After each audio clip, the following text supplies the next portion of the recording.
सुप्रभात बच्चों। आज हम पाठ 1 थोड़ी धरती पाऊँ का पठन करेंगे। ये कविता सर्वेश्वर दयाल सक्सेना द्वारा लिखी गई है। इस कविता में कवि बताना चाह रहे हैं कि मनुष्य अपने स्वार्थ के लिए किस तरह पेड़ों को काटता जा रहा है और इस धरती को विनाश की ओर धकेल रहा है।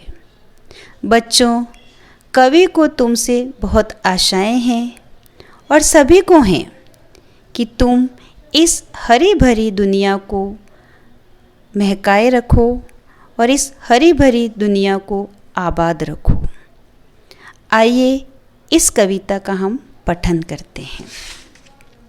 बहुत दिनों से सोच रहा था थोड़ी धरती पाऊँ, उस धरती में बाग बगीचा जो हो सके लगाऊं। खिले फूल फल चिड़िया बोले, प्यारी खुशबू डोले। ताज़ी हवा जलाशय में अपना हर अंग भिगोले।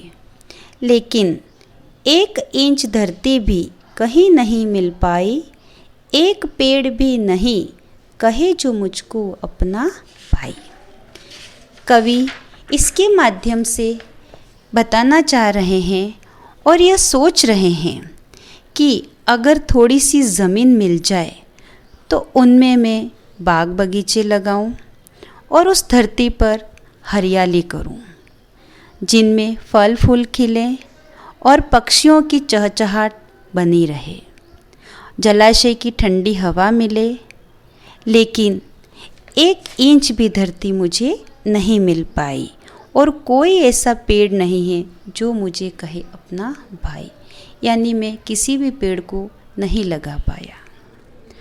हो सकता है पास तुम्हारे अपनी कुछ धरती हो, फूल फलों से लदे बगीचे और अपनी धरती हो सकता है छोटी सी क्यारी हो, महक रही हो, छोटी सी खेती हो जो फसलों से दहक रही हो।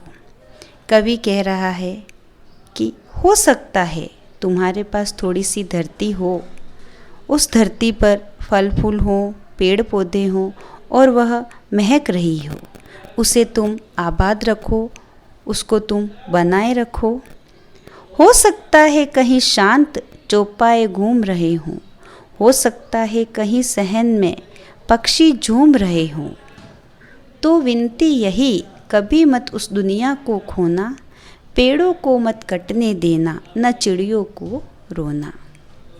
कवि कह रहे हैं कि तुम्हारे पास अगर थोड़ी सी ज़मीन है तो मैं तुमसे विनती करता हूँ, प्रार्थना करता हूँ कि उस हरी भरी धरती की दुनिया को तुम खोने मत देना। वहीं आकर चिड़ियों की चहचहाट होती है, उस चहचहाट को तुम खोने मत देना और उन चिड़ियों को तुम रोने मत देना।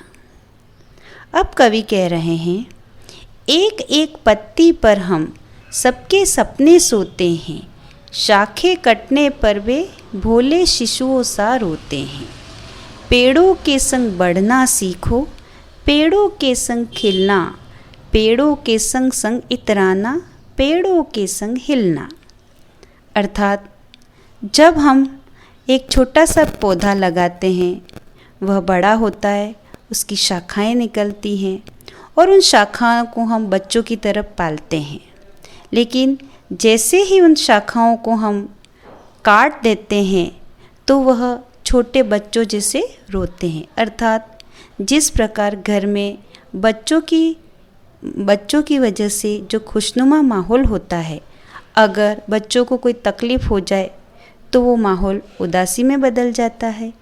वैसे ही अगर पेड़ की शाखाएं कटने लगे तो वहाँ का माहौल भी सुनसान हो जाता है।